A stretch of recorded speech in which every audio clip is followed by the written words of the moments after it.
press the bell icon on the YouTube app and never miss another update. Hello children, hope all of you are doing good and reading hard in these times of difficulty. Keep your focus maintained and keep reading hard. We'll be starting discussion on one important chapter of your second years, that is coordination compounds.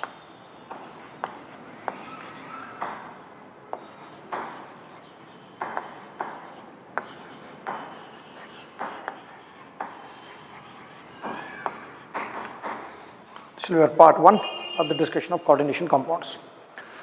Coordination compounds, also called as complex compounds,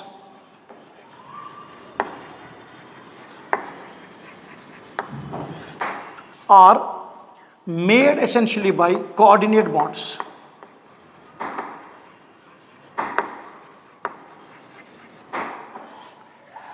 We all know with respect to coordinate bonds that coordinate bonds are covalent bonds in which both the electrons are donated by same atom. So in complex compounds or in coordination compounds, we have essentially and we will essentially read about coordinate bonds. So necessarily in a coordination compounds, when a coordinate bond is made, it will be made between two species. There will be two molecules involved in the formation of a coordinate bond. One will be the donor of electrons and one will be acceptor of electrons, right? So an atom which is donating electrons and making a coordinate bond obviously should have either lone pair of electrons or negative charge on the basis of which the electrons can be donated, or in simple words it should have surplus electrons which can be donated for the formation of the bond. And acceptor of electrons will provide orbitals so that the donated electrons can be taken into play. So technically a coordination compound is made between two atoms in which one is acting as Lewis acid and one is acting as Lewis base, because we already have learned it very well in our first years that Lewis acid and Lewis bases. There are many concepts that we have learned with respect to acid and bases. Arrhenius concept of acid and bases, Bronsted-Lowry concept of acids and bases, and Lewis concept of acids and bases, where we have discussed about the electron pair donor is a Lewis base and electron pair acceptor is a Lewis acid. Even we have talked about HSAB concept. Hope all of you remember that HSAB concept, that is called as hard strong acids and bases. We have discussed it perfectly on the basis of charges, on the basis of effective nuclear charge, on the basis of the net charge felt by the electrons when they are to be added, right? We have talked about HSAB concept, hard strong acids and bases. Good. So we will make use of these concepts in order to understand coordination compounds. There are so many compounds which are made by coordinate bonds only. Like if you all know well hemoglobin molecule, it has got one of the important basic components in the form of iron.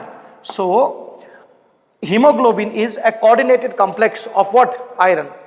Wherein if you know the basic structure of hemoglobin, we have four porphyrin rings in which each ring has got nitrogen atom donating the electrons to what? Iron. Similar way, you have chlorophyll which contains magnesium as it is important component in a coordination system. Then you got vitamin B12 or vitamin complex which has got zinc as an important component in it. And in molecular biology also you would have read it that when you look on DNA polymerase molecule, what does it do? DNA polymerase molecule has got one of the cofactor in the form of magnesium which helps it for replication purposes, and if you know the mechanism you should be able to understand that out clearly. Now coordination compounds and coordination complexes are essentially extremely important for our day-to-day life and in living systems. However, children, these coordination complexes are complex in nature. That means they are made by the combination of two components. Here, when I say components, I mean to say the atoms or molecules which can contain one atom or group of atoms by addition reactions.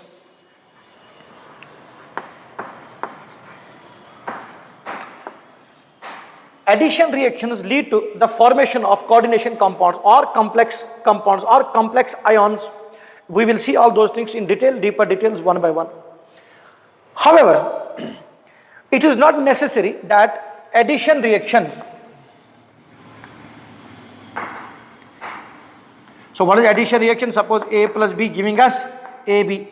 Addition reactions are those in which two individual components will combine together and they will merge with each other, result in the formation of a product without elimination of any product. There is no additional product formed at all. Now, when addition reactions occur, two different types of compounds are made. One type of compounds are called as double salts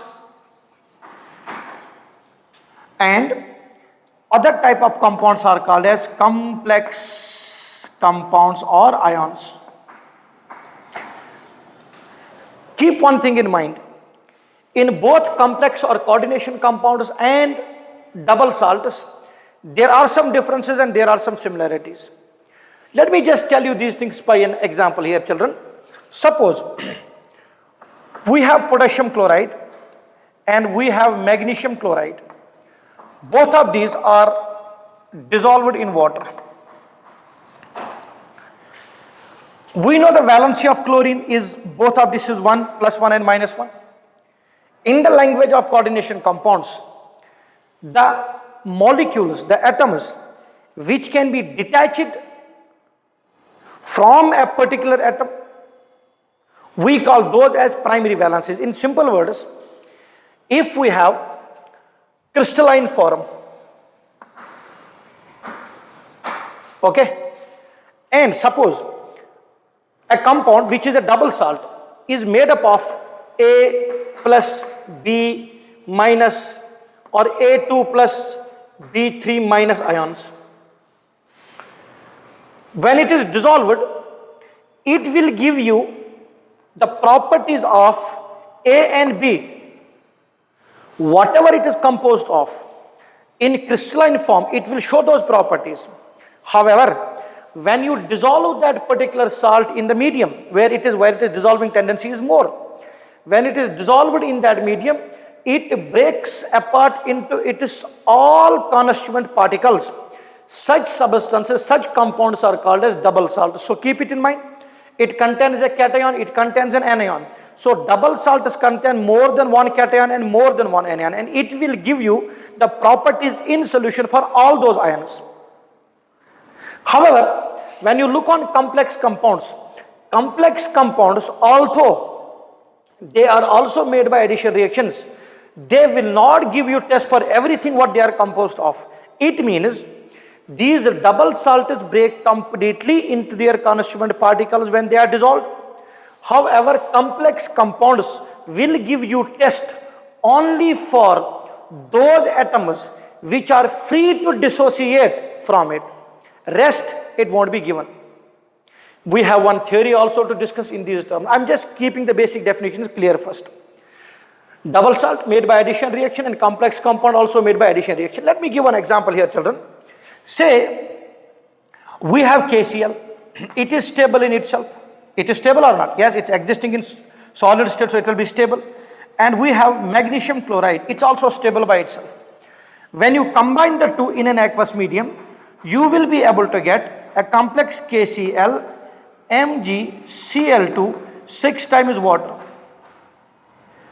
So in solid state, when you are getting the crystals of this combination of KCl and MgCl2, you will get in solid state, you will be able to get KCl, MgCl2 and 6 times water in solid state, a crystal of it. However, children, this is called as cornellite. What do we call this as? Cornellite, potassium magnesium salt. When you dissolve it in medium, it will give you K plus it will give you Cl minus and it will give you magnesium 2 plus as well. How can I detect it out?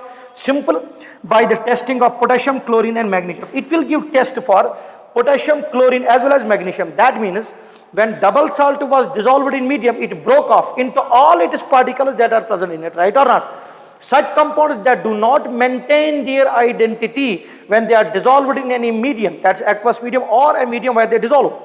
When they are dissolved in that medium, they don't maintain their properties. We call such salts as double salts. So carbonate is an example of a double salt which gives test for potassium, magnesium and chlorine. Am I clear? There is one more salt. See, individual potassium chloride and magnesium chloride is also stable. However, if you mix the two together and heat it a bit, you will be able to get this double salt which contains multiple cations and ions called as carbonate. Similar way, we have one more double salt called as potash alum. That is called as potash alum. And what is that made up of? That is made up of K2SO4 by the reaction of K2SO4. Once the reaction is done, K2SO4, Al2SO4 thrice and 24 times water. This is water of hydration. Now K2SO4, Al2SO4, this is potash alum. Now balancing it out, you will be able to get it. It will give test for potassium also, sulfate also, aluminum also. That means in aqueous medium, it gives test for everything that is present in it. So it is breaking off. And remember, whenever any chemical species is getting detached from a particular substance from its crystalline form, remember it will be attached by ionic bonds, because children remember that ionic bonds are ionizable. I'll write it here.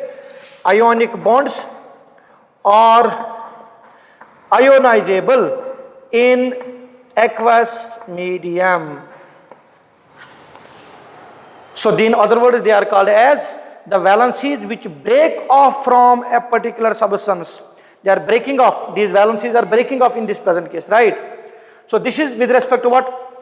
Double salts. There is one more double salt that we have, that's called as Mohr salt, or we call that as Mohr salt.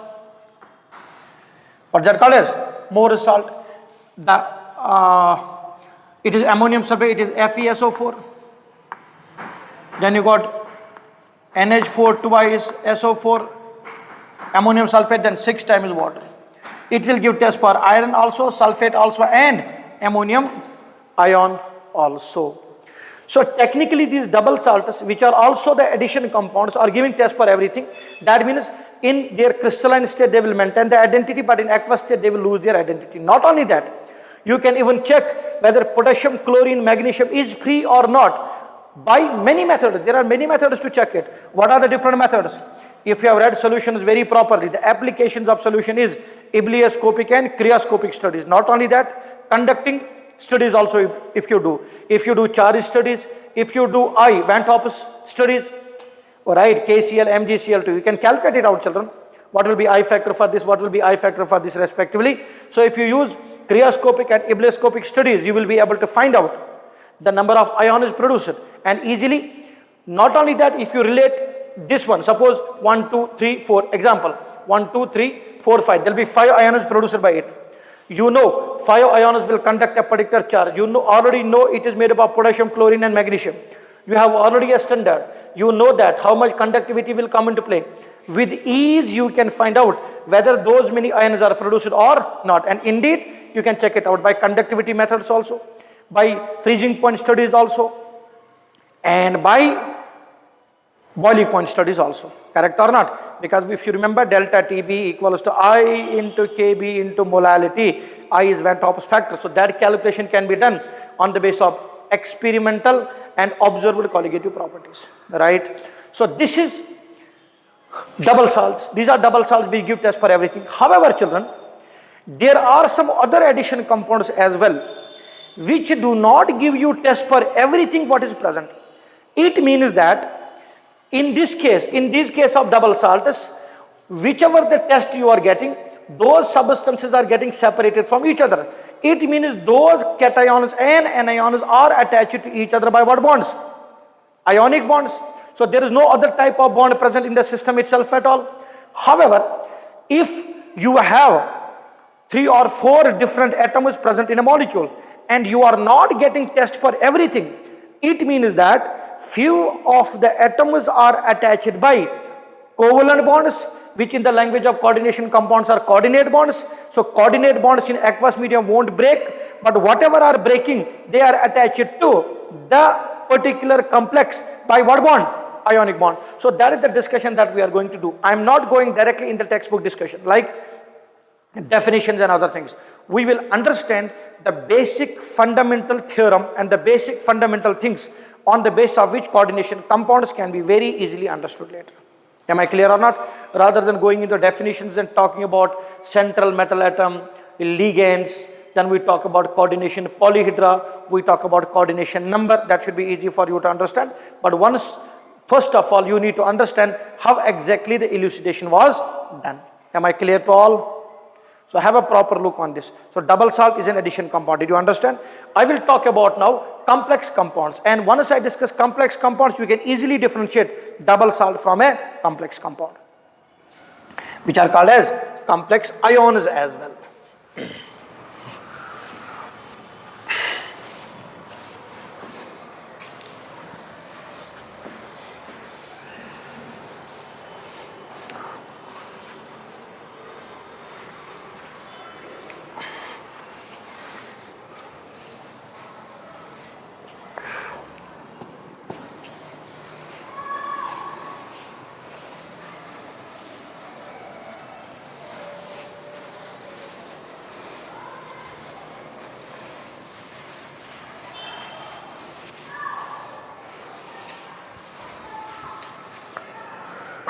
Let's continue, children.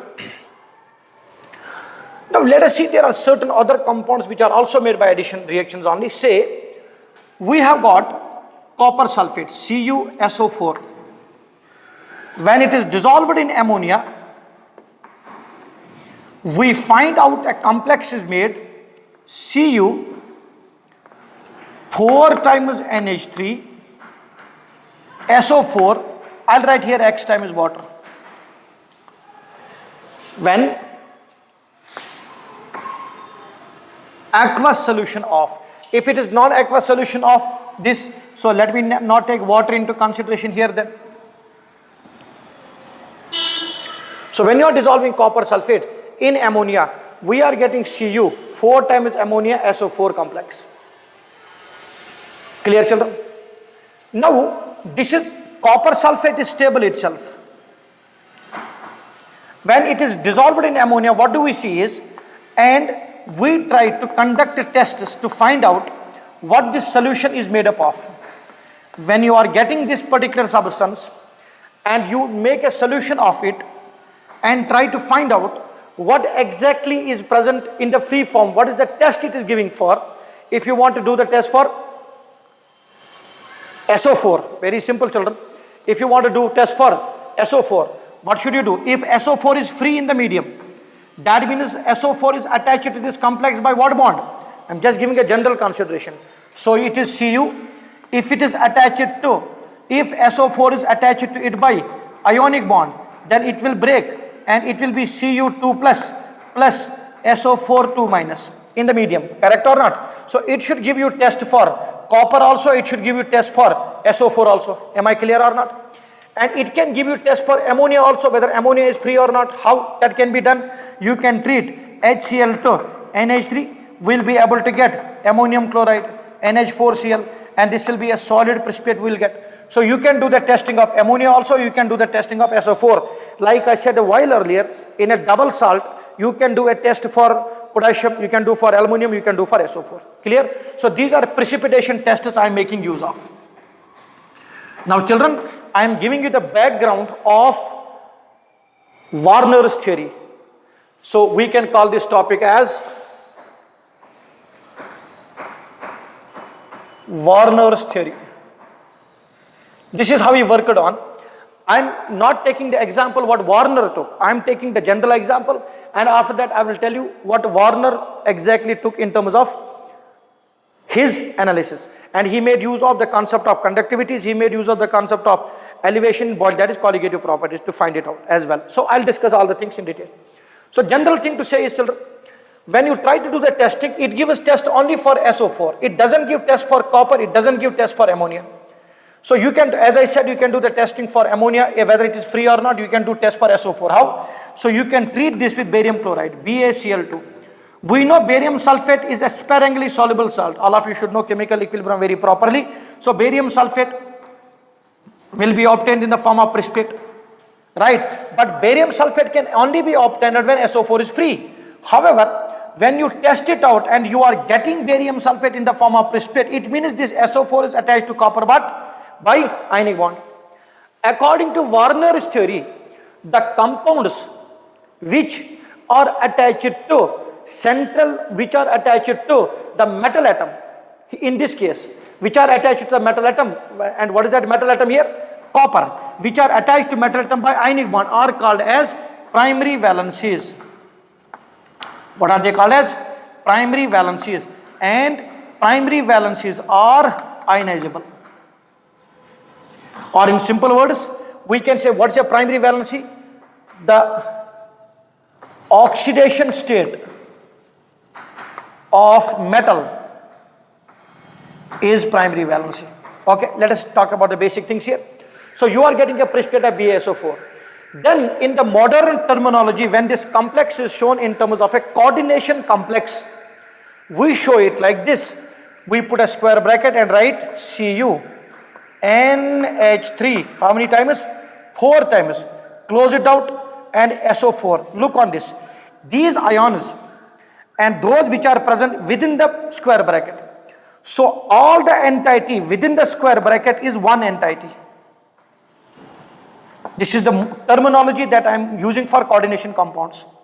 So within this, because it is not giving you test for ammonia, if it is not giving you test for ammonia, that means ammonia is attached to copper by what bond? Coordinate bond. This copper, to what the electrons have been donated, which is accepting electrons from where? Ammonia. Ammonia test is not given. So modern terminology, we write a square bracket and we put all the things whose test is not given within the solution.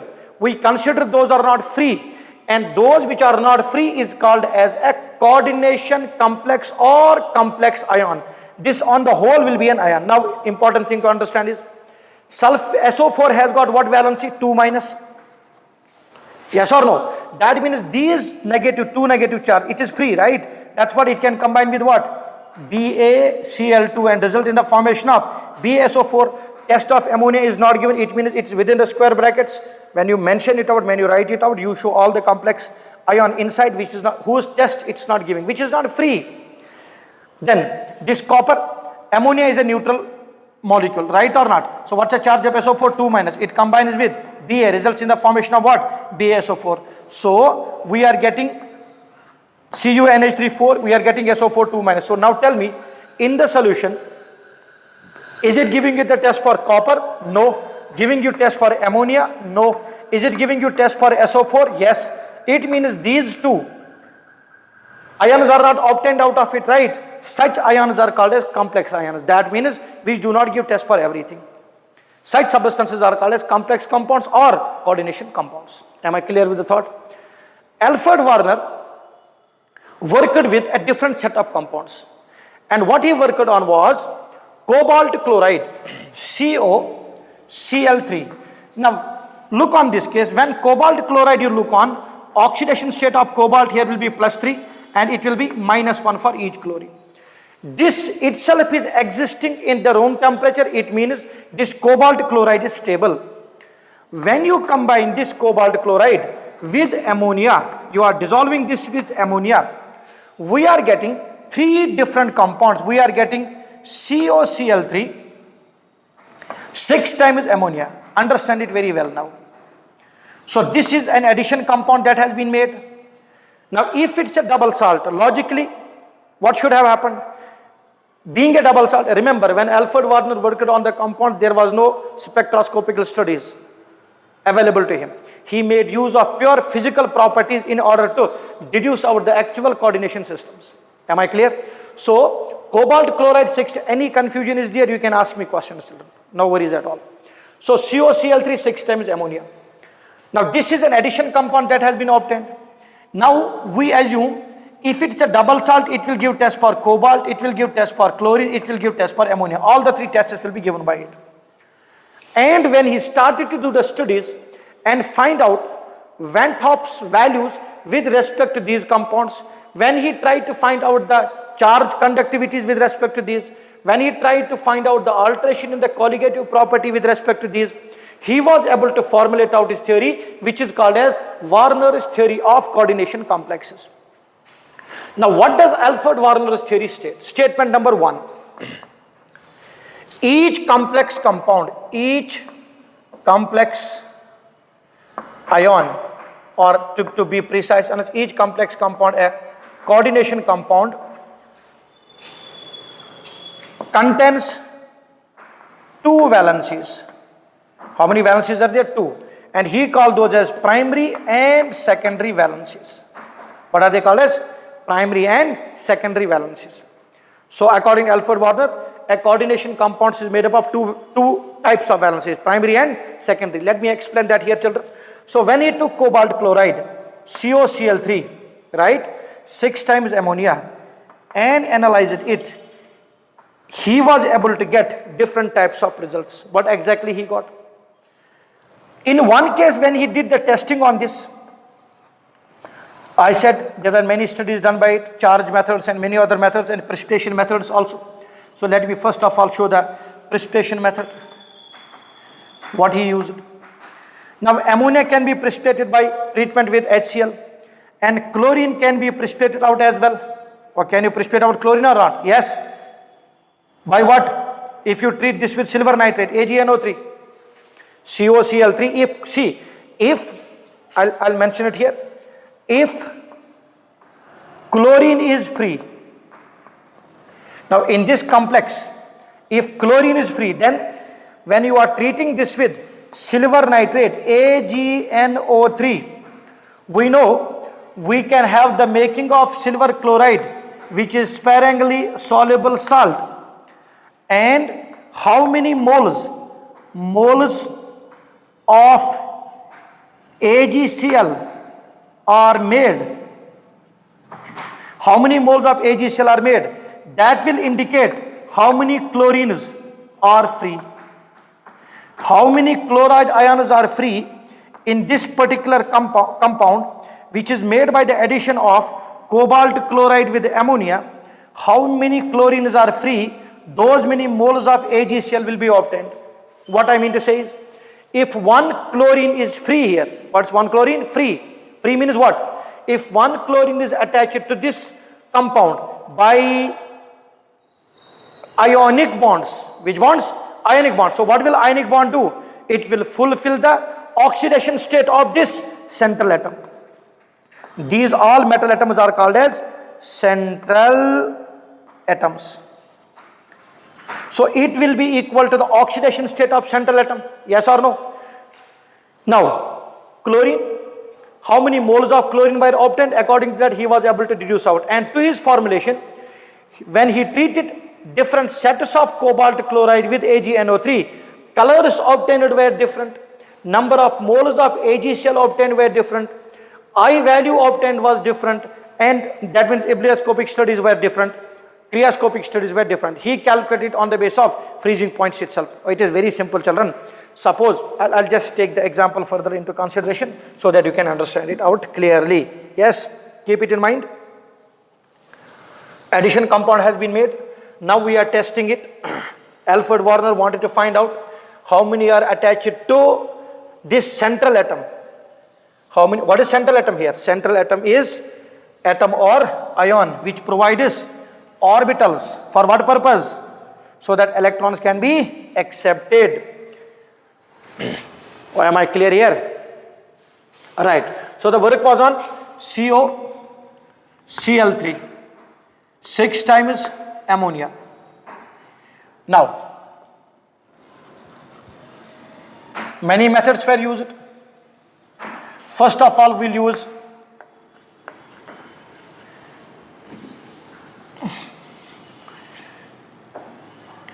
precipitation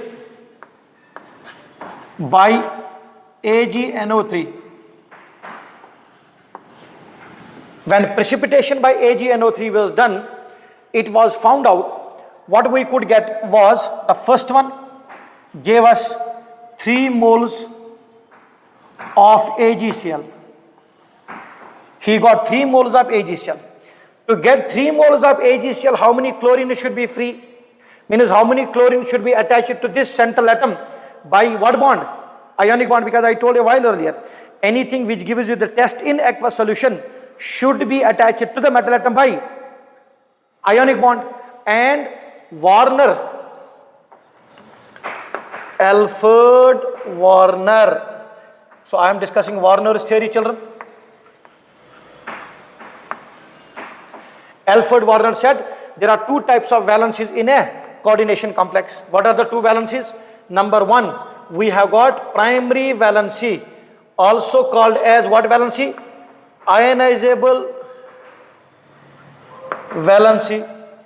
He also said these are the number of ionic bonds with central metal atom. And what is central metal atom for us here? Cobalt. Okay, so if he obtained 3 moles of AgCl, and to deduce out his result more clearly, these are ionizable valencies, and this primary valency is actually oxidation state of central metal atom as well. Not primary valency is the oxidation state, but primary valency will also play a part in determining the oxidation state of central metal atom. Am I clear here? Am I clear? Good. Those are primary valencies. So how many moles of AgCl he got? 3. Then the formula according to modern terminology for this compound will be written as what? CONH3. How many times? Because when we go with the nomenclature, there will understand it. Because it is not giving test for ammonia and it is not giving test for cobalt, so this should be put in the square brackets. And outside there are chlorines, so we'll write Cl3 outside. Am I clear? Cl3. This is the complex you got here. Or right or not? So this is giving you how many moles of AgCl? 3 moles, because all the 3 moles outside are broken off very easily. If you want to understand this further, it will be like this now. Cobalt, ammonia is attached to cobalt because it's not breaking in medium. It is attached to this particular atom by what bonds? Covalent bonds. And what are those covalent bonds in the present case? Coordinate bonds. We will see that because ammonia has got lone pair of electron and cobalt will provide orbitals. Electrons can be donated easily from where? Nitrogen to cobalt. So these coordinate bonds are shown from the atom which is donating it. So suppose you got NH3 here, then you have NH3 here, then you got NH3 here, then you have NH3 here, then you have NH3 here, then you got one more NH3, children. So total NH3 is how many? 6. We know when there are 6 atoms surrounding a particular atom, means when there are 6 bonds made with a particular atom, what's the hybridization? sp3d2. We know it in hybridization concepts. Anyway, here we have to discuss those concepts again. So what bond has been made? Coordinate bond, coordinate bond, coordinate bond, coordinate bond. Here nitrogen has again made what bond? Coordinate bond, and here again coordinate bond. So how many coordinate bonds have come into play? 6.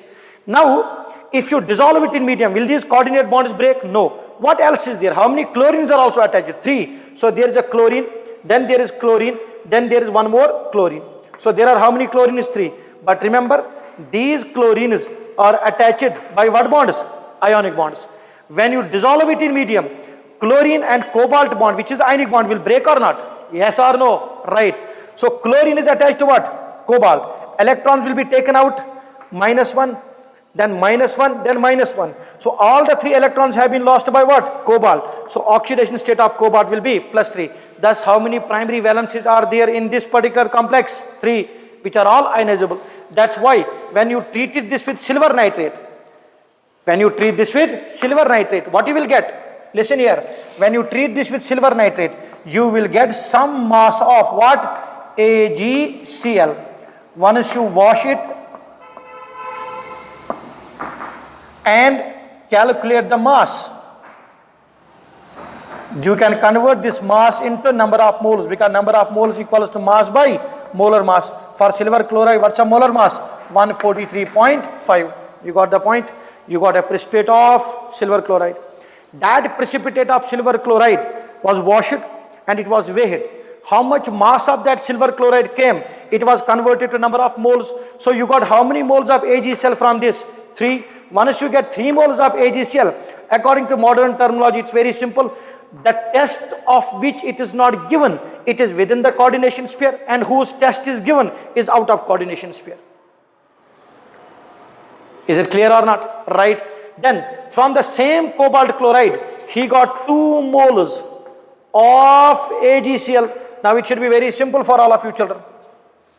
If he is getting 2 moles of AgCl, then tell me, 2 moles of AgCl will mean how many chlorines outside? 2. That means 1 chlorine is now inside and 1 ammonia will come out now. So there is a replacement, because the total number of ligands, total number of bonds around this cobalt should remain same. Now if it is giving you test for 2 chlorines only, it means that 1 chlorine is present attached to the central metal atom by 2 different bonds. One bond, obviously chlorine will make an ionic bond one with it, and one bond will be a coordinate bond. So what he said, second is contains primary valency and secondary, primary and secondary valencies. What are secondary valencies? Non-ionizable valencies, also called as nowadays coordinate bonds, because they are not breaking. Now one simple thing, according to him, there is a proper shape of these coordination compounds, absolutely, because hybridization patterns will give different shapes, like sp3d2 octahedral, or it can be d2sp3.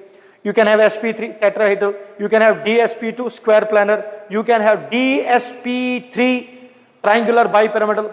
Correct or not? These are basic shapes, children, that we know. Anyway, as we go in the future discussions, we will understand these things one by one very clearly. Excellent. Now, so secondary valencies are non-ionizable.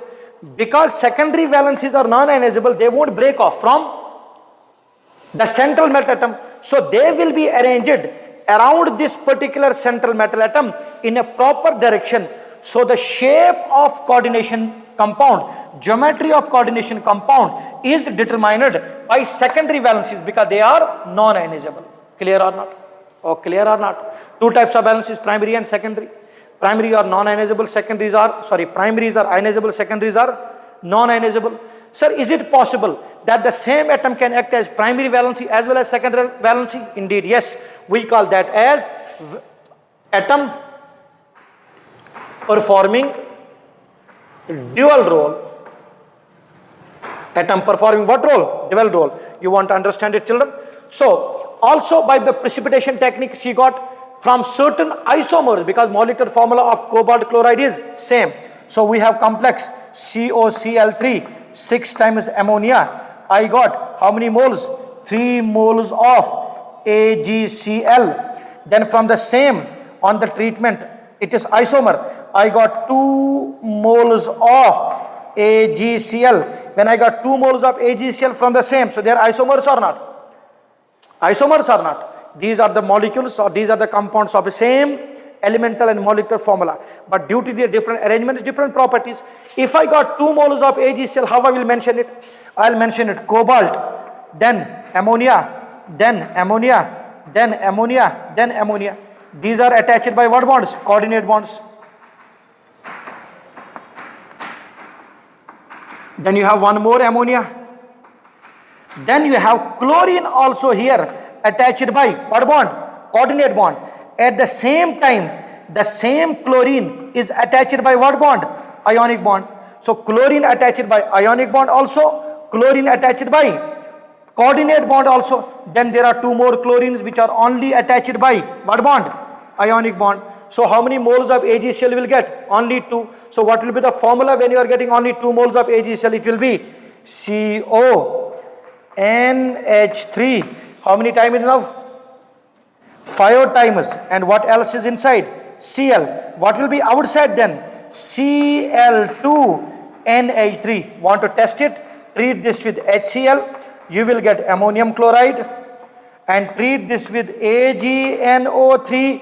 You will get 2 moles of AgCl. So this is the formula you got. CONH3 5 times ClCl2. Again, tell me now, how many primary valencies are there? There are 3 primary valencies. Chlorine, Cl2. See here, again it will be -1, it will be -1, it will be -1. But this electron has been given to the family member because chlorine is within the coordination sphere now. This is called as coordination sphere. These square bracket that I mentioned, this is called as coordination sphere. And the shape of the molecule is due to coordination sphere only. We call this also as coordination polyhedra. What are they called as? Coordination polyhedra. So any atom outside the coordination sphere, it can be in the form of anion and it can also be in the form of cation, either cation or anion. We call these as counter ions. What are they called as? Counter ions. What are these called as? Ligands. This is called as ligands. 5 minutes, I'll discuss in detail. If when we move forward, we'll discuss in detail. So children, most of the time is I just forget also that we are doing the theoretical considerations of it as well. Okay, fine, sorry for that. So we can continue. So we got central atom in the form of cobalt. Good. So children, how many, it will give test for how many chlorines now? These 2 chlorines. This chlorine will break ionic bond, so it will be -1. But at the same time, it is attached by what bond? Coordinate bond, so it won't be coming out. Thus, it is within the coordination sphere. It is giving test for how many chlorines? 2 chlorines. If it gives test for only 1 chlorine, then the formula will become CONH3. How many times? 4 times. Then Cl2. Outside, we will have Cl and 2 moles of ammonia will be outside the coordination sphere. These are all what? Colors will be differing. You can see that very easily yourself. So you got 2 moles, you got 3 moles, you got 1 mole of AgCl as well. So precipitation methods gave him a clear-cut clue that ionizable are only primary valencies which maintain the oxidation state also. Sometimes primary valence can act as a dual role, means acting as primary as well as secondary valency. That means fulfilling the oxidation state of atom also, central atom, at the same time making a coordinate bond also with the central atom. Am I clear here or not? Am I clear? So precipitation techniques helped him to solve that equation, and in modern terminology I said what is the representation of these complexes itself. Okay, with respect to this cobalt chloride, if you now do the analysis in terms of the conducting studies, you will be able to get the results in the same way the way you got for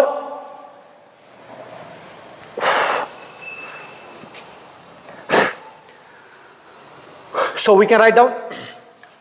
Now we can write down the coordination complex CONH3 6 times Cl3. So precipitation by AgNO3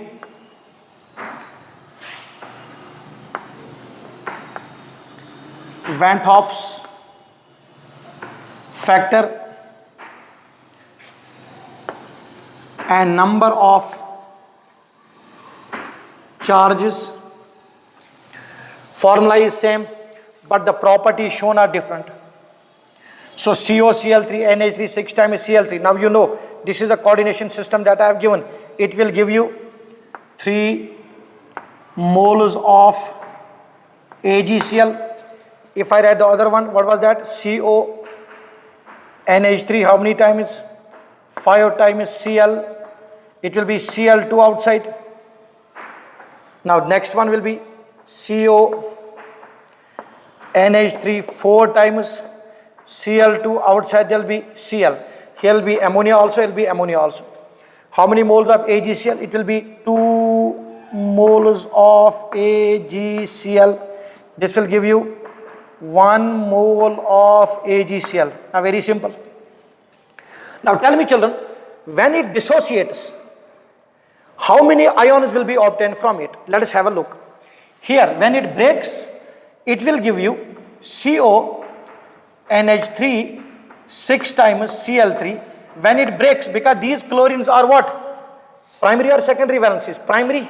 So this one is our secondary valency, this one is our primary valency now. So which are ionizable? Primaries. I said the primary valency can be either anions or cations. So here it breaks off. Now each chlorine will take how many electrons? 1. So one is each chlorine has taken one electron. Where from that electron has come? That has come from? Where from? That has come from where? Cobalt, that is central atom. So it will be plus, complex will be CONH3. How many times? 6 times. And charge of the complex will be plus 3. So what are the total number of charges you got? 3 into minus 1. So 3 minus charge and you got 3 plus.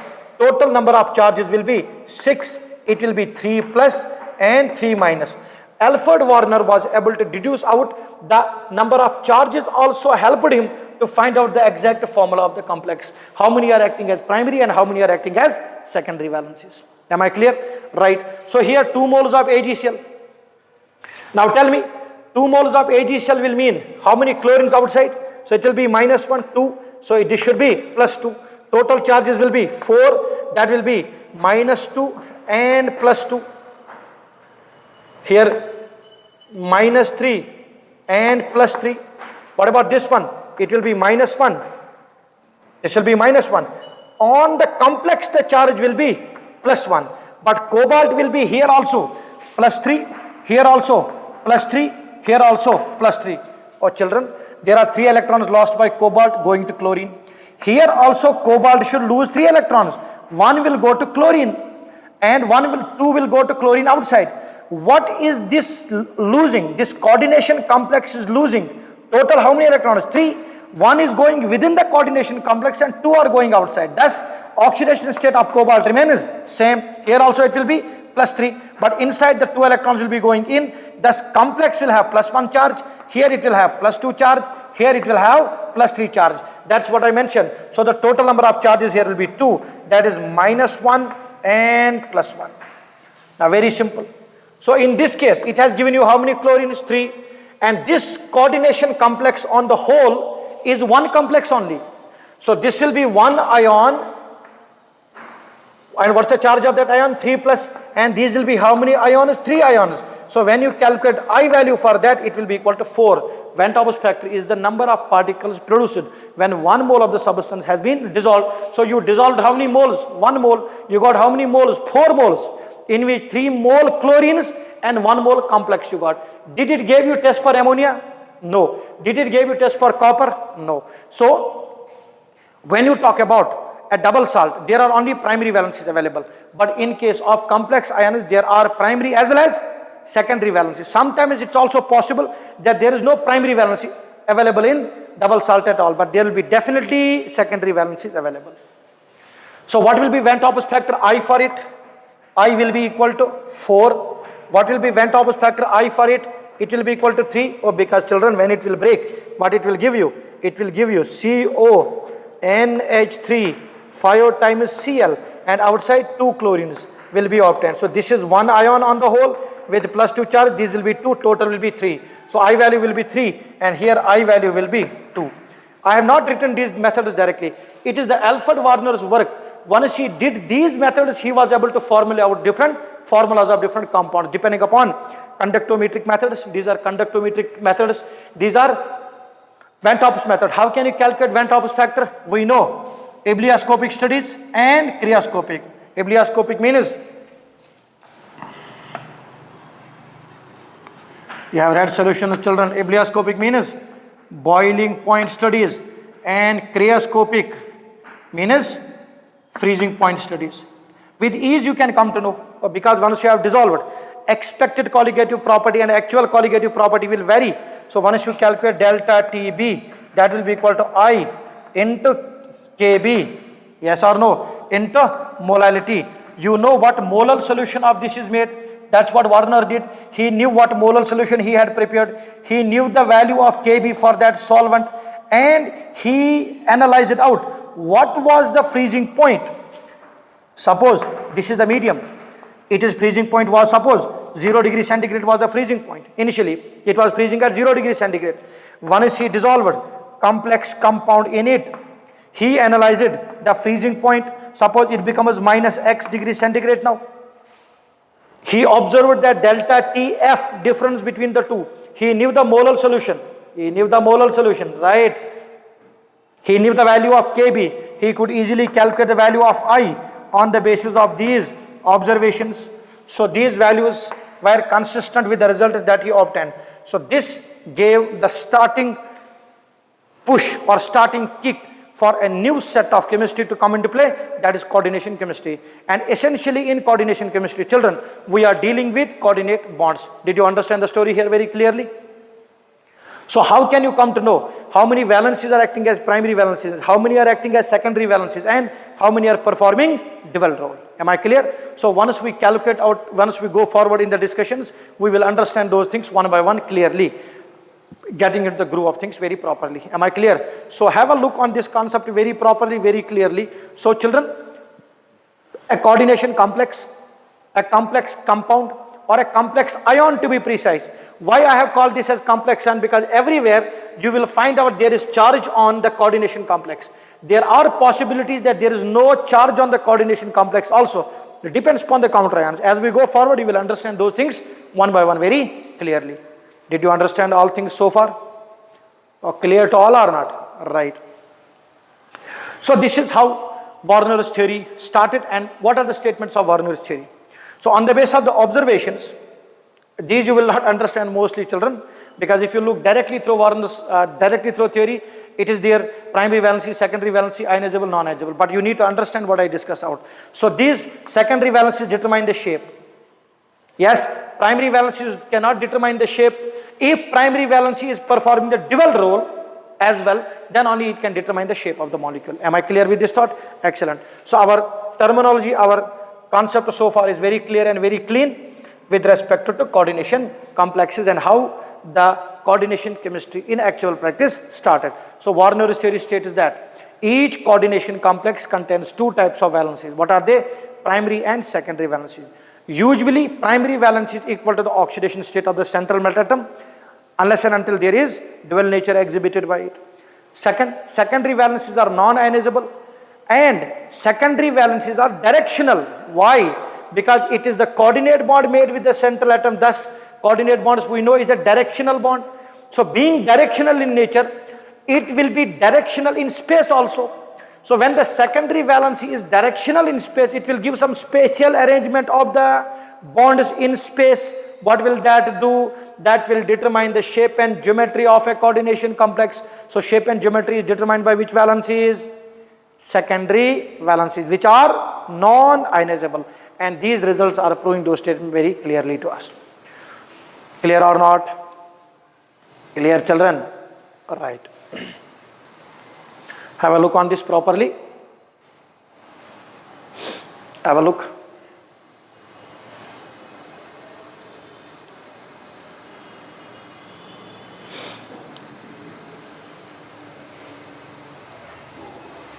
Good. Now we have understood some basic things how coordination chemistry came into being. We can do one thing. We can start the discussion of the basic terminology of these coordination complexes now.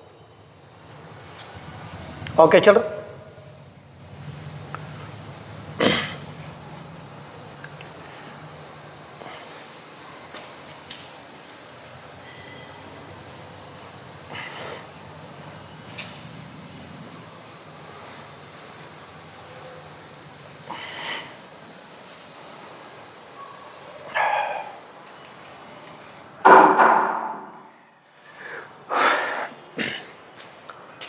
Basic terms.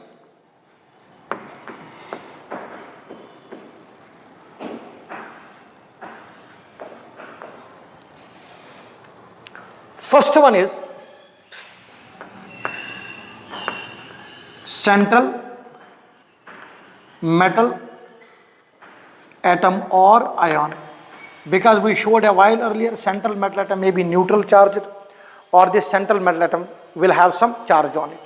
Usually central metal atom has a positive charge or it will be neutral. Negative charge mostly is not present, but that is not avoidable. Means there are possibilities that there can be negative charge on central metal atom also. We'll discuss out. So what exactly is central metal atom? Central atom is an atom which provides orbitals for acceptance of electrons. Now where from these electrons are coming? Electrons are coming from the donors, and the donor molecules are called as ligands. What are they called as? Ligands. So the two terms that we are using here is central atom or central metal atom or ion, and then you have got ligands. So what are ligands? Ligands are the atoms. It can be individual or group of atoms. These ligands can be atoms, ions or molecules. These can be atoms, ions or molecules that donate electrons. Now, if the ligands have to donate electron, what is the necessary condition? Ligand should have either lone pair of electrons, as I mentioned earlier, or they should have negative, or they should have electrons, should have additional electrons to be donated. So technically, in a coordination complex, in a coordination compound, ligands are Lewis bases, because these ligands are able to donate electrons. And central metal atom provides orbitals, as I mentioned, for acceptance of electrons from where? Ligands. So ligands are donating electrons to central metal atom will provide orbitals. So technically, central atom is a Lewis acid and these ligands are Lewis bases. Am I clear? So as I mentioned out, ligand, central metal atom can have charges as well. Central metal atom can have charge also, so we call it a central metal ion. Okay, so what is the general representation in terms of ligands and central metal atom of a coordination complex? If I suppose M is a metal ion, okay, and L are ligands, we represent M as the metal ion and L as ligands. Am I clear? So metal atoms and ligands, right? So then the formula of the complex becomes M metal atom, coordination complex starts, then ligands, n number of ligands,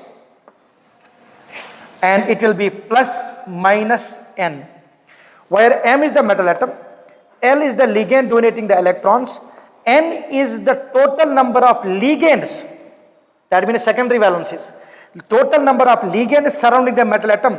The total number of ligands surrounding the metal atom is called as coordination number. So what does coordination number mean?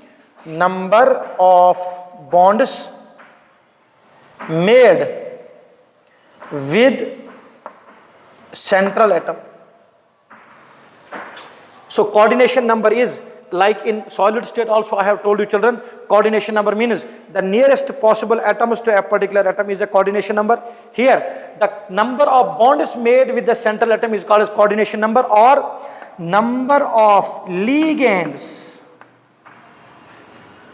surrounding the central metal atom is called as coordination number. So this will indicate what? Coordination number. N means oxidation state. What it means? Oxidation state of complex. So what is the oxidation state of this complex? It will be mentioned by N. It can be plus minus. It can be plus minus. Why? Because a complex sometimes can be attached by a cation and sometimes by anion. Suppose children, we have a complex like K2, Fe, or K3 FeCN whole 6. Now these are potassiums. Counter ions, sorry, these potassiums are primary or secondary valencies? Primary valencies, because out of coordination sphere. When it breaks, it will give you 3K plus this complex will be FeCN6. These 3 electrons which have been lost will go to this complex. So the complex will have what charge on it? -3. That's why I mentioned plus -3. Or I gave you an example a while earlier only. What was that example? CO, then NH3, 6 times closes Cl3. In this case, the charge is +3. That's why we have mentioned plus -3. N means the oxidation state. It can be plus, minus, or even it can be 0 as well.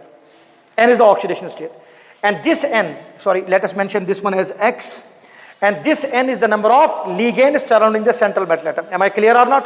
So this coordination complex, this is called as, whatever the molecules and atoms you are writing within the square brackets, we call those as coordination polyhedra. And it is this region of a coordination system that determines the shape of the molecule. Right? Now, so primary valencies, this one, these are also called as counter ions. What are they called as? What do we call these as? Counter ions. Counter ions means which will be the balancers of the oxidation states of the central metal atom, or balancers of oxidation state of the complex. Right? What's the charge on this? It is -3. So this is a counter ion. And what is this one? This is complex ion. Let me show it here, children. You understood what are ligands? Electron donor, central metal atom, electron acceptor.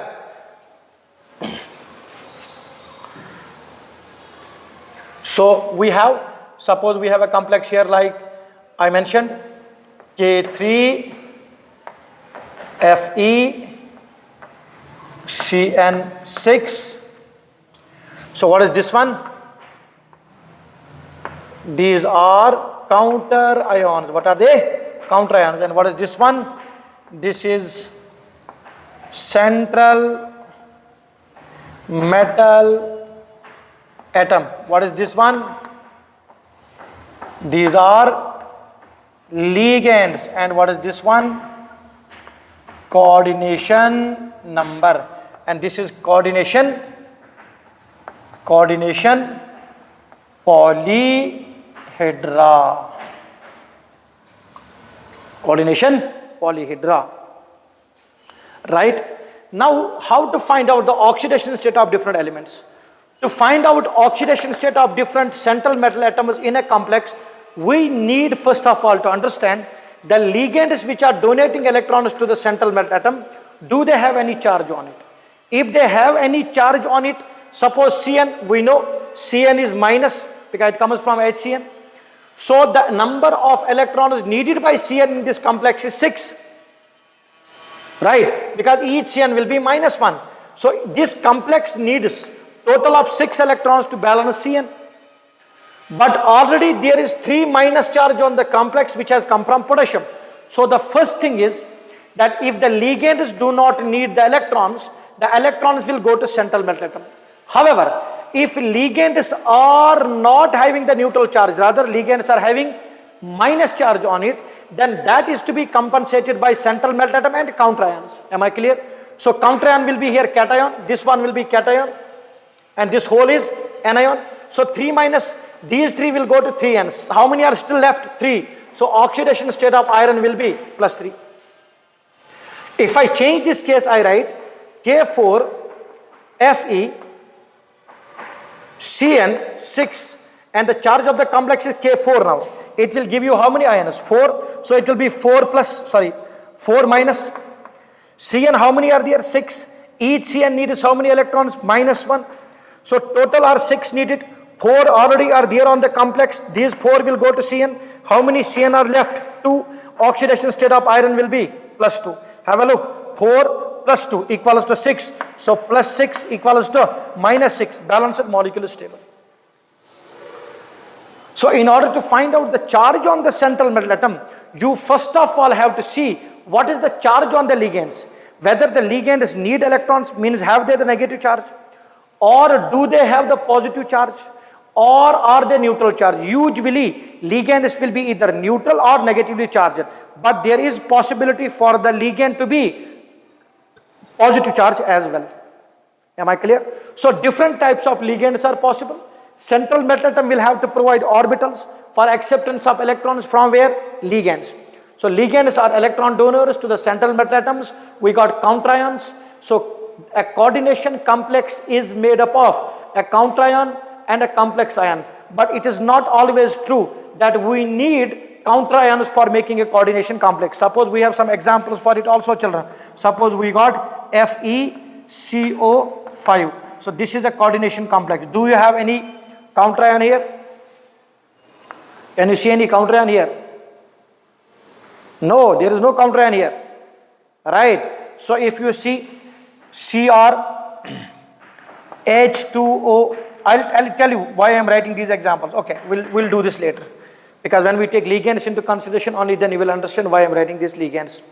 So these are, no counterion is possible, no counterion is available here. So it's not always necessary to have counterions. That means what? It is not always necessary to have a primary valency attached to central metal atom. Thus, coordination complex can also be without counterion, that means without primary valency, but you cannot find that in double salt. Double salt is always composed of what? Primary valencies. There is no dual role in double salts. In double salt, there is nothing like primary and secondary valency. There is no dual role performed at all, right? There is no primary as well as secondary. Possible or not? No. There is only one type of bond bonds, that is ionic bonds, they are breaking off. And wherever there are individual atoms attached by a coordinate bond itself as well, so that test of complex ion will not be given. Thus, we have that's why we call these as complex ions, because they are made up of more than one atoms which are not individually breakable, means you cannot be dissociated. They are attached to each other by means of a bond which doesn't break in the medium. That means what bond usually? Covalent bond, because covalent compounds cannot be broken off easily in the polar mediums. Hope I am clear. Right. So what is the necessary condition for an atom to act as a ligand? Necessary condition is it should have a lone pair of electron. Suppose, children, we have ammonia and we got CH4.